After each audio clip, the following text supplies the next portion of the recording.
These guys are ridiculous. These guys are ridiculous. Now, how about them damn Celtics? And we are back with another episode of How About Them Celtics. Sam and I are here recording on Tuesday, May 7th, after Game 1 of Celtics Cavaliers, and the Celtics blew them out of the water. A massive 25-point win for Boston, taking down the Cavaliers in the home opener, the opener of the series, 120-95. Jaylen Brown, Derrick White led the way, combining for 57 points. Monster performance from those two. Donovan Mitchell had a great game in his own 33, but the rest of the Cavs didn't really give him much. So big win for Boston. Perfect way to open the series. 1-0, up 1-0. This Cavs team is not very good, huh? Not at all. Not very good. Is this, I want to say, their sixth playoff game now with sub 100 points? They just don't really put points on the board. It's kind of their thing. They hate scoring. Early takes, non-Celtic related. Evan Mobley is my favorite Cavalier. He was 8 of 12 in this game. Did not feel like he was 8 of 12 in this game. He felt like he was garbage time. Dog shit. It was garbage time. It was in the fourth quarter. Mobley was 5 of 5, so it's fake. Okay. Yeah, so he 3 was of 7 otherwise. 3 of 7 overall, and he was taking all paint shots. I know you tweeted out he was taking very similar shots to Bam, which the Celtics will absolutely live with. So no problem. Not with that the turnaround middies, but the little post hooks, which tough hooks just don't look very good. Besides that, Mitchell had that one outburst, but even he wasn't overly effective in this game. I mean, 33 points on 48% from the field isn't bad at all. But the Celtics did a really good job of just not overreacting to stuff. I was ready to put my head through the wall when Isaac Okoro was making threes early in this game, and then all of them decided to get in on the fun. And after the first quarter, they were 5 of 30 from 3. I think Gary Washburn tweeted out the stat. They were atrocious. 5 of 30? 5 of 30 after the first. They were 5 I'm confused. 30 shots in the first quarter? What are we talking about? After the first quarter. After the first. Okay. Yes. Gotcha. Something like that. I know they were 5 of 8 in the first quarter, and so they were, what does that make them? 6 of 34 for the rest of the game. Not very good. You're right. It's almost like this Cavs team is not good at shooting the basketball. It's almost like we talked about that for fucking 5 days up to the series. And it lived out in front of our face. Isaac Okoro obviously made the 3 threes in the game. He made 4 total in the Orlando series, if you're wondering. That's just because the Celtics decided to leave him open and take other things away. Once they started closing out a little harder on him, brick after brick after brick. It was a brick party. Built a house on the rim. Darius Garland also not very good in this game. 6 of 15, 2 of 8. Didn't look great. No turnovers, though, so our prize picks is a dud. Celtics didn't force many turnovers at all in this game. Heat were hot in the first quarter. Celtics defense was just a little bit slow. I felt like they were a little bit lackluster. And then as soon as they turned up that intensity, just even like one notch, if they were like at a 4 in the first quarter and played at a 5 for the rest of the game, the Cavs just wilted and they couldn't do anything against the Celtics team. Darius Garland got bodied by Peyton Pritchard. So I think that's a good encapsulation of how this game kind of went for both sides. Jaylen Brown, man. This dude was so fucking good in this game. 12 of 18, 4 of 6, 32 points, 6 rebounds, 2 assists. Only 1 turnover. Had a block as well, a monster block on Donovan Mitchell. The way he was able to just, from the jump, say, you're not going to stop me. Just score it well. I think he started the game 5 of 5. Also started the game 4 of 4 from the free throw line. And he finished the game 4 of 4 from the free throw line. So shooting 100% this series. That's a W. He just looked like he was playing in a different league. He looks like the kid that got called down from varsity to play in JV for a game on a Friday night because someone else got sick and just I'm going to kill everybody. I drove through the defense with ease, made a bunch of tough layups, but the Cavs defense just wasn't quick enough to contest him. He was taking some crazy threes by the end of the night, and most of them were falling anyways. All-time game from Jaylen Brown. He was awesome. Somebody said it in the chat. Somebody said it was going to be a Jaylen Brown game, or someone was talking about it at some point. I don't remember when or who or what context, but shout out to Jaylen, man. He was the driving force of this one from the literal very start of the game. He had the first 7 points for the Celtics. He needed it. It was literally just the Jaylen game. And the Celtics had stretches in this game where they weren't great, which we'll get to. But Jaylen was always there. There were very few stretches in this game, or instances rather, stretch would be unfair, where you were like, huh, didn't love that from him. No, Jaylen was awesome the entire time. He was under control. He played the way that we saw him play in mid-March on. He was the dominant Jaylen. He was pushing the pace in transition. A lot of those early first quarter buckets came on the end of fast breaks where he was just outrunning Cleveland and bringing the energy right from the get-go. So I loved what I saw from him. Definitely want to see him continue to be featured in the offense going forward. Obviously, he's Jaylen, but to this level of control, I would love to see him keep that sort of mindset of just like, okay, I'm going to get mine in my spots in a comfortable way. He just did not let Cleveland knock him off his line at all. Yeah. Now, Jaylen's great, and then he sort of extended to beyond the three-point line. He was kind of taking whatever the defense gave him. It was I will say there were a couple shots, I guess, where if he missed the contested layup, people would be like, what is he doing tonight? He's out of control. But he was making everything, so it didn't matter in the end. So credit to Jaylen for being the driving force of the scoring. And then as soon as he was like, I don't want to say he let up, but it just felt like he passed the baton to Derrick White, who's just like, all right, now my turn to make every single fucking shot I take. Was it the third quarter or is it the second quarter where Derrick White just decided to be Jesus Maybe Christ both? himself? Might No, have it was been the third quarter, merely. Third quarter, Derrick White exploded for third quarter, 14 points, 5 of 8 from the field, 4 of 6 from 3, making literally fucking everything for the Celtics. Had 14 of their 33 points in that quarter. Some of the 30s he were making was just like, okay, what the hell? Like, what are you supposed to do? Donovan Mitchell was just in his face, and he's just going to make it anyways. TD Garden started chanting, Derrick White. Like, they love him. Everyone loves Derrick White. It is wild how good he has been for the last 3 games. Obviously, him and Jaylen, it's a product of, like, there's only so much the Cavs defense can react to because the Celtics literally have 5 guys who are good.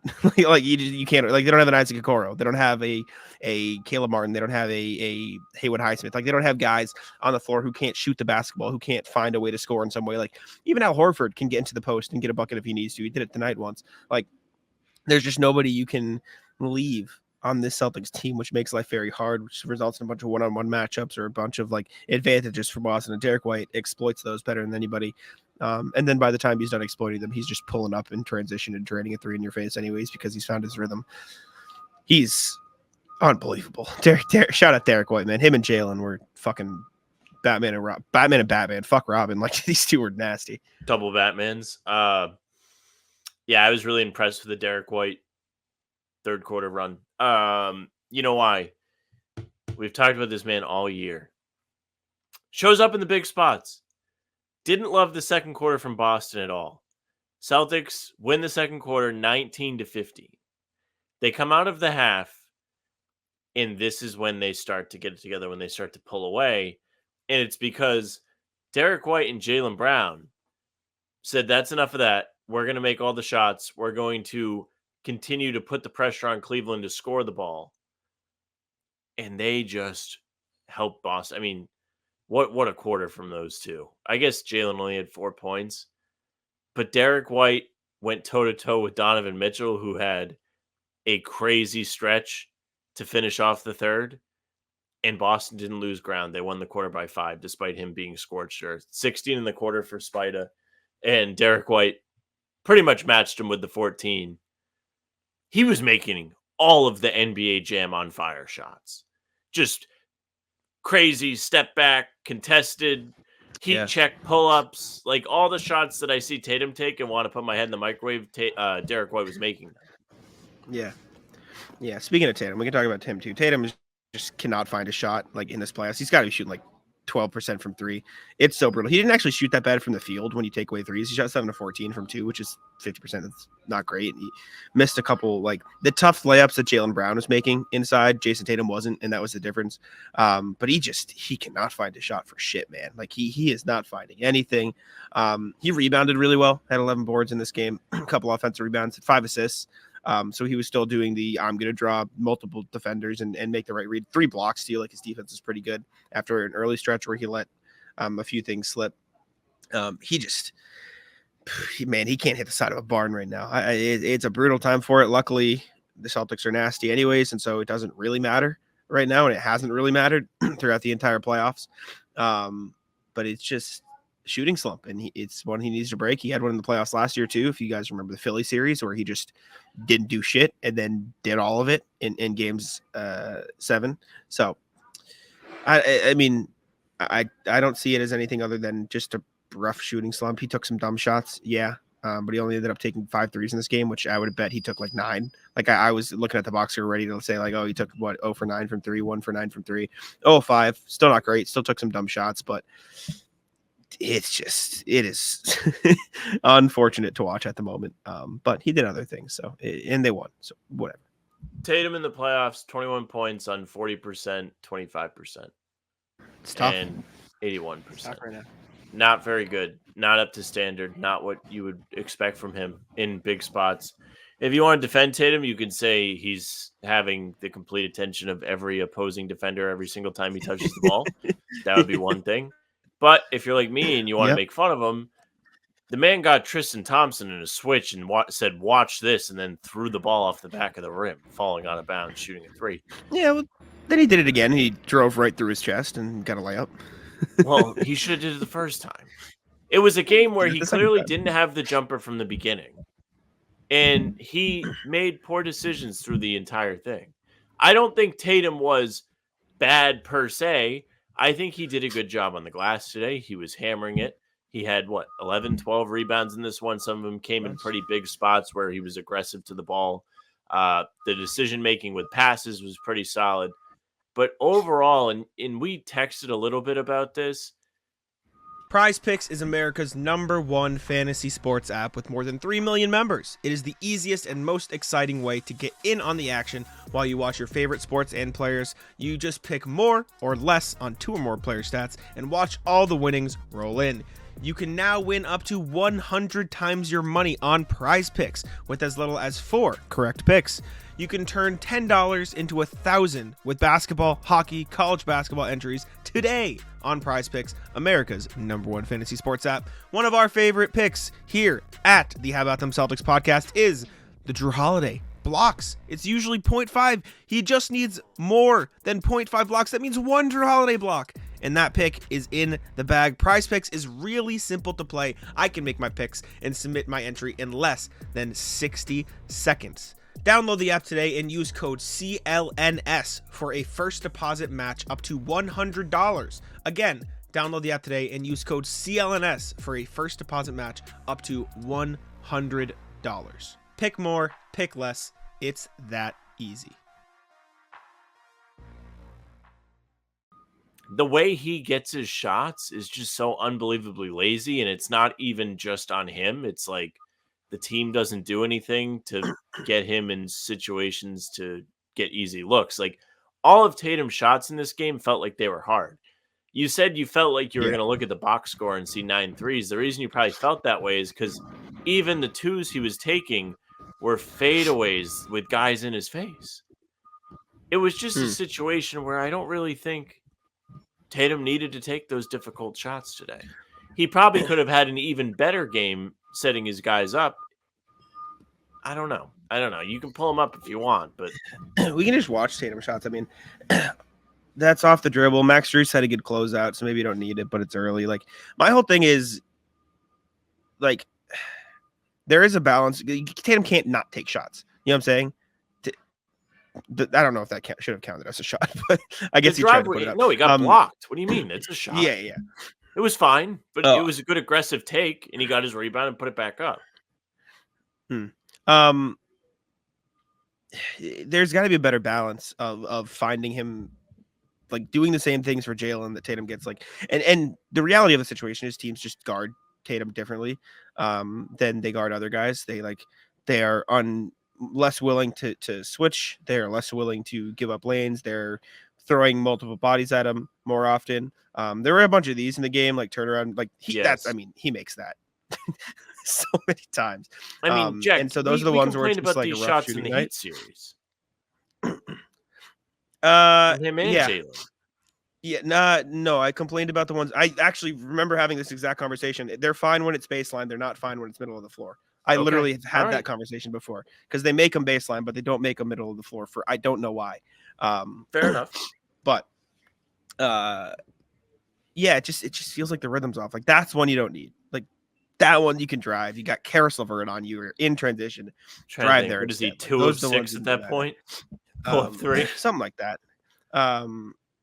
Then there's a step back one. Evan Mobley closing out. Like I guess you don't need it, but like No, you definitely don't need it. This was a point in the game. Cleveland could not buy a basket. They started this quarter scoreless for 5.5 minutes. The Celtics should have pulled away way sooner than they did. Credit to them. They got it together in the second half, and they made it a laugher anyways. But there was a while in this game I was like, Cleveland's just kind of hanging around. And the Celtics are a team that'll let teams hang around, and then it ends up biting them in the ass. Luckily, tonight, they got it together. Derrick White had a hero ball performance in the third, and him and Jaylen really did a great job of closing the game. But it was just a night where Tatum can have bad shooting nights, Jack, and we can come to the mics afterwards and be like, oh, I didn't even notice. It literally happened in the Heat series. There was one game, I think he was 6 of 15, and I was like, wow, didn't think he was that bad. When it's glaring right in your face, that's when it becomes a problem because you're remembering the poor, maybe rushed decisions in semi-important spots. Mm-hmm. Yes, some of them are bad shots, but I'm gonna be allowed to say this because I've stood on it all year. I don't care. He's Jayson Tatum. I'm allowed. I don't care if he takes a couple bad ones. I don't. Do they care win the because finals he makes if them, he plays and like they need him this to the make whole them. time? I'm not even trying to like light you on fire. I saw somebody tweet it. My counter. He needs to make those shots for them to win the finals. Is the Okay. counter, and so I'm fine Okay. with him taking them. And I think that is the truth. And people can hate me. People have hated me all season because you're so anti Tatum and I am pro Tatum. But that's fine. He needs to take and make these shots for them to win the finals. For the Celtics to get to where they want to go, Tatum needs to take and make tough shots. And I'm fine with him taking them because for all of the shit he gets, he fucking makes them a lot of the times too. He had a very efficient season this year. And he's been rough in the playoffs. I'm not saying he's been rough in the playoffs. I'm not even saying he had a good night. He had a bad shooting night. He had a bad decision night with some of the shots he took. Absolutely. But I'm okay with it. One, I'm okay with it because he needs to make them. And he only took 5 threes. It's not like he chucked up 10 and shot out 10. He shot 5 threes. And they won by fucking 25 points. So who fucking cares? I don't care. They won by 25 points. I don't care. I don't care that Tatum shot 0-5 from 3. I don't care that he missed a couple bunnies. And for what it's worth, if we really want to get into it here, these were 2 of his 7 misses. He shot 7 of 14 from 2. And these were 2 of the misses. Like this is, I mean, that's something he makes every day. And that's something he should make every, like, he had a shit day. He had a shit day. And I don't get the people. I'm not saying you're doing this. There are some people on Twitter whose only takeaway after the 25-point Celtics win is this guy fucking Tatum, man. Like, do you guys have like any joy in your body? Like, are you guys just losers? What are we doing? And like all these people on Twitter, like saying like Tatum's the only superstar in the league who could shoot like this and his team would still win by 20. Are you mad that the Celtics built a good team around him? Like, what, cry. Like, what? It doesn't make any fucking sense to me, this discourse and the way that people treat these games. Like, the Celtics won a second round playoff series game. The Celtics have won the last 4 games by like a cumulative 90 to 100 points. And all people are doing on Twitter is this guy Tatum sucks. One, he was great in the Heat series. He made great decisions. He played fucking the exact style of basketball people have been begging him to play for years. And he did it. Opened this series with a dud. Again, not good, obviously. Took some dumb shots. Took some bad ones mixed in there. Couldn't find his shots from the mid-range. Couldn't find his touch around the rim. Damn well couldn't hit his threes. Rough night. But he had 3 blocks. He had 11 rebounds. He had 5 assists. He did everything else outside of that. Only 1 turnover. It's not like he was out there fumbling around, giving the ball to the Cavs. He had a bad shooting night, and all people are saying is, fuck this guy, man. Like, they won by 25. What are we doing? It doesn't make any fucking sense to me. You can be critical of Tatum's shot selection, which, again, he took some bad ones, but also, like can you guys, like, do anything other than be fucking miserable? Jesus Christ. Pisses me off, man. I just don't get it. It doesn't make sense to me. You guys have sad lives. That's all you're doing after this game. Oh, am I freezing or is Sam freezing? It's roulette here because I'm on the garden Wi-Fi and it's done me well, but there we go. It's me. I thought it was me. Welcome back. For what it's worth, I thought Tatum did a good job as the nail guy in the zone today, which is one of the most important roles I think he could have in the playoffs. He screened well, too. I just think he needs to be a stabilizing force when teams throw that kind of junk zone defense at them. And he did a really good job against it. Miami, doing it after Porzingis got hurt. And then in the fourth quarter of this game, Cleveland trotted out there. Theirs was, by the way, not quite as good as Miami's. I think it was pull-up shoot Nate who tweeted out a picture of like all of them just standing on top of each other. He was like 6-0, and Pritchard was wide open in the quarter for his 3. So, I mean, Pritchard also not good tonight. Pritchard also had a rough night. He did. For most he of did. it. He had a garbage time cleanup where Yeah. he like made it look pretty presentable. I will. So, final Tatum takeaways. Thought his overall non-shots game was pretty good. Hated the shots, but I think he did a good job, as we've said forever, still having his fingerprints on other parts of the game despite not necessarily being an effective scorer. Hey, gang, let me tell you a little something about Game Time. The NBA playoffs have arrived. It's the most wonderful time of the year.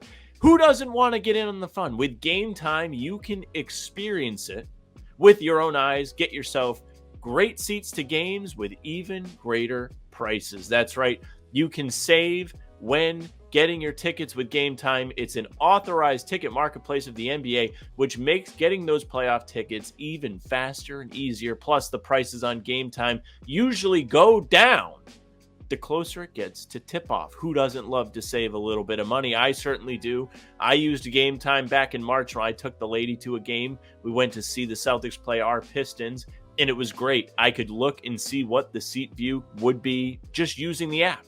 Didn't have to be surprised when I showed up. Plus, you do get those last-minute deals. They have the flash deals and zone deals. Zone deals, which you can choose a section of the arena and let Game Time choose those seats. You'll save a little bit of money that way. You can download the Game Time app, create an account, and use code CLNS for $20 off your first purchase. Again, that's code CLNS for $20 off your first purchase. Terms apply. Again, create an account and redeem code CLNS for $20 off. Download Game Time today. Last minute tickets, lowest price guaranteed. I will say, there were obviously the bad shots. I've said that a million times, and I keep saying it because I know people are going to be mad at me in the comments for saying shit. I also think the problem is with the way people view Tatum in the discourses. His bad shots are like 5x louder than any time he doesn't take a bad shot and just makes the right simple play. Like that's all people don't notice when Tatum, steps back from 3, draws the defender closer to him, makes a pass because the other defender had to sink in to guard the drive, and he just makes a simple pass to the corner. They drive, swing it like that. That doesn't happen. People don't notice that. People don't notice when he drives to the middle of the floor, hits a guy in the corner, the ball swing pass. Like people don't notice that. People just say, "Oh, the assist guy, that was good ball movement." There's no acknowledgement of the fact that Tatum is drawing so much pressure. Like Tatum could be at the 3-point line, one possession, take a step back 3, miss, and people will notice that. Tatum could be at the 3-point line the next possession, dribble, step back, fake it, draw the defender closer to him, drive past the defender, or not even drive past the defender, but just the corner guy reacting to his other defender getting beat will sink into the paint, and Tatum can pass the corner. People don't notice that. People just notice the missed 3. So I just think it's a big, like, that's just how Twitter works, and that's just how people watch the games. They look at the box score, they see, oh, Tatum shooting poorly, and that's how people view it. Like this is Tatum, right? Like Tatum draws 2. People don't notice this. There's fucking Tatum drew 6 5. people. Exactly. So, but people don't notice this. People just notice when he dribble misses a 3. And I think a big reason why we had the whole conversation of they don't run stuff for him. If they send a guy to screen for him, he's just going to get fucking double teamed. And the simple thing response to that is, oh, then just make the easy pass. But then the defense can rotate, then they can get out in transition. Versus if you want to get Tatum a shot on a bad defender, the best course of action is probably just let him run by Max Strus or whatever the fucking cone you put on him. And tonight was just one of the nights where he didn't have it or was struggling to find those spots and find his shot in those situations, which, to his credit, he's usually pretty good at it. Just had an off night, and it was very noticeable in this one. So, yes, Tatum was bad for all the people who like to be miserable. He wasn't good. He took some bad shots, and he wasn't a good scorer tonight. But I think it's more of a product of how teams defend him than him being ass, because this was very similar to the Heat series. He just did a better job in that series than he did tonight. And the Celtics won by 25. Fuck off. Like that's the thing that gets me the most mad on Twitter. Like that is literally all I saw from a lot of Celtics fans was just Tatum sucks. I'm like, guys, they won by 25. What are we doing? I don't know. I thought this was a sneaky good Drew game. Like Drew, Mm. I've had my eyes on Drew kind of as the playoffs have gone through here, because coming in the playoffs, actually, I mean, if you want to go all the way back to when the trade was made, people were like, this guy doesn't really play well in the playoffs, isn't great when the lights are bright, etc. Starts off the Heat series, not really good. Game 2, Game 3, not fantastic. Game 4 rolls around, he has a decent game. Game 5, he builds on it. Today he had 14 points, 6 rebounds, 2 assists, and was a shot below 50% at now 43% from the field, but 6 of 14. I just kind of am liking seeing him go in the right direction. And his defense was pretty solid today, too. He had a block on a jump shot. It was pretty sick. I think he's going to be like a sneaky X factor guy for the Celtics going forward. So I think he's going to be somebody you want to see continue to improve, get closer to the Derrick White level, I guess. Yeah, he was solid in this game. He didn't make his threes at some level, and he took a couple questionable ones. There is nobody on this planet who hates Drew Holiday and Al Horford more than John Smyers, and I don't get it. I will never understand it. It's every game. Like, this guy sucks. This guy sucks. It's always Drew and Al. Always Drew and Al. No matter what happens, Drew sucks. Al sucks. I'm like, why is this the battle? Like, why is this the war you've chosen to undertake, man? Like, what are we doing? Like, and it's always like 2 minutes into the game too. Shout out John Smyers. No, but Drew was great in this game, like you said. He was a really good defender. He took a couple questionable threes, obviously, but it was good. This motherfucker, Luke Cornett, Sam. We didn't even talk about Luke Cornett. We're 24 minutes in. He probably should have been the lead. Unironically, he should have been the lead. This is like the first time he got real minutes in the entire. Well, I guess he got some good minutes in Game 5 and did a great job defending Bam.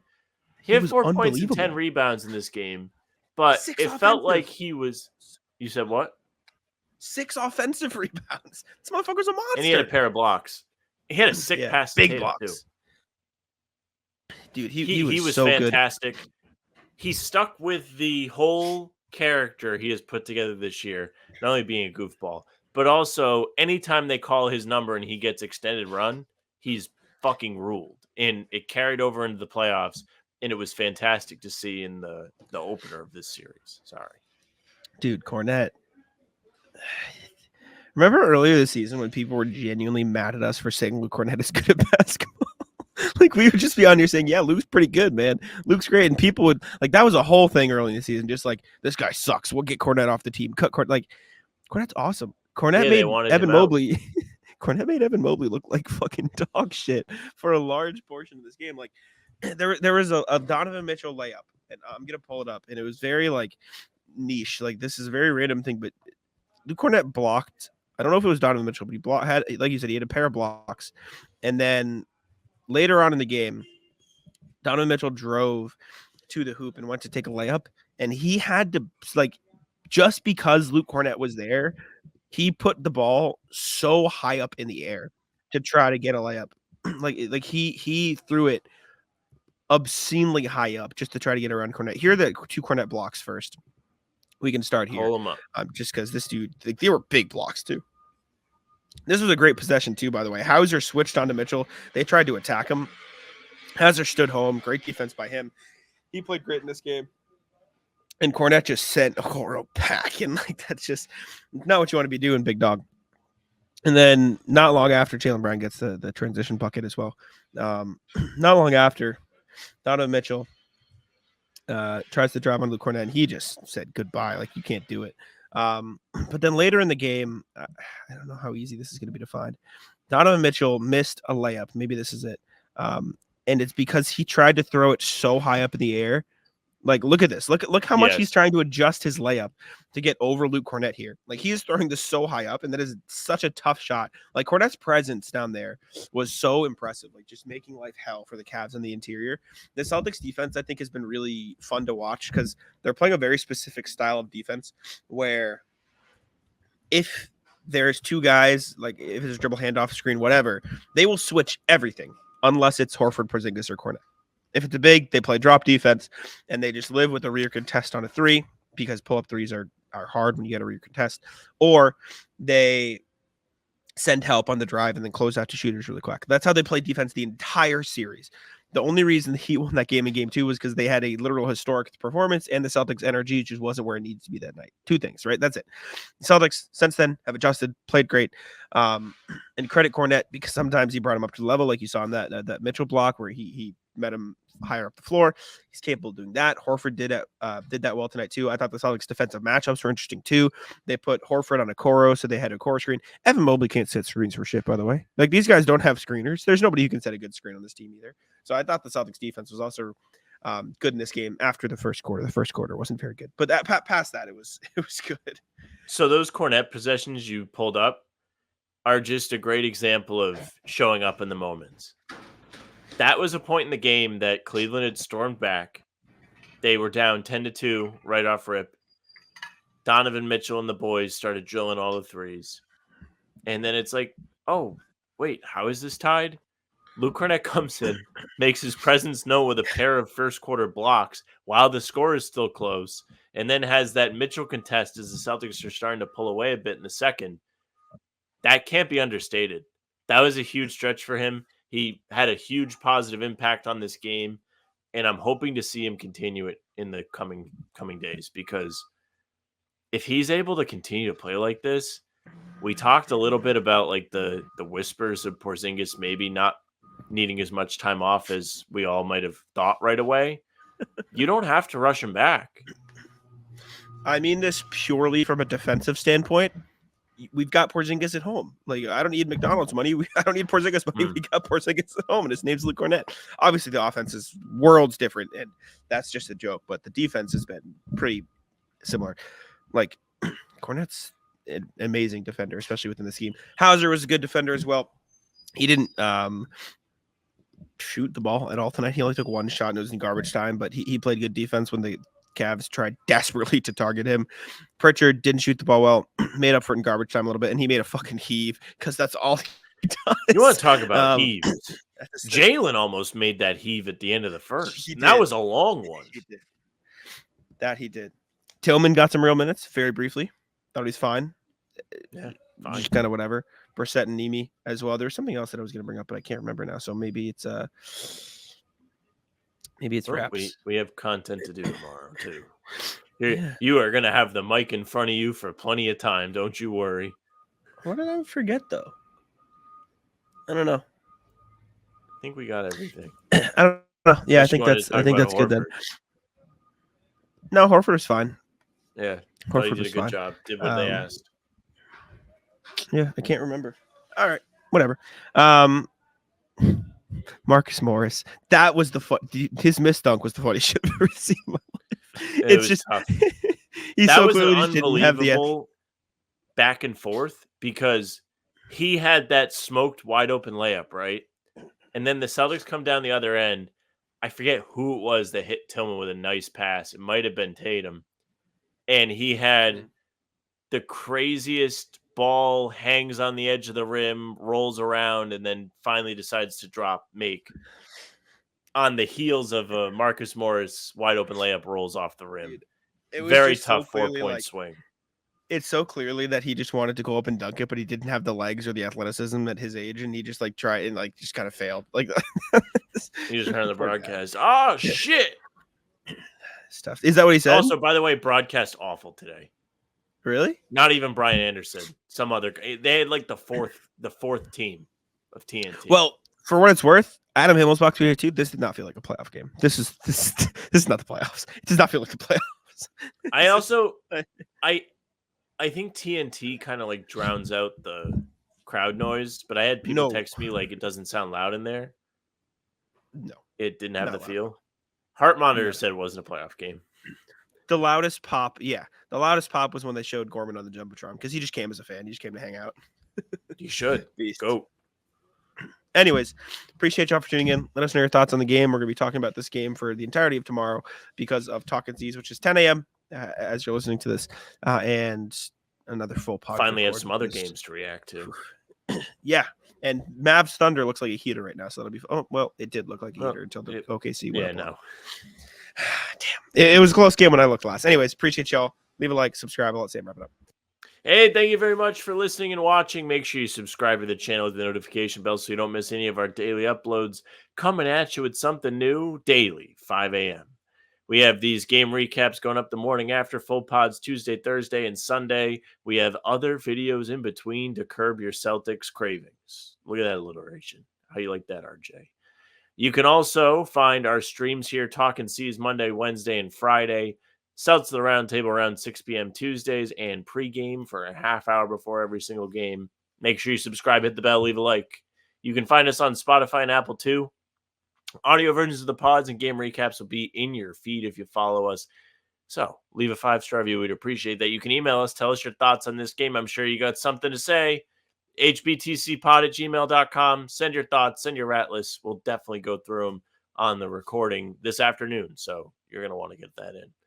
Socials are at How About Them C's for Twitter, Instagram, and TikTok. Facebook's just the name of the pod. Streams are there. YouTube and Twitter. Jack's Twitter is Jack Simone NBA. Mine is at Sam LaFrance NBA. That's it for us. Bye. Taco, come on. Taco's having some fun here. That is bogus! These guys are ridiculous!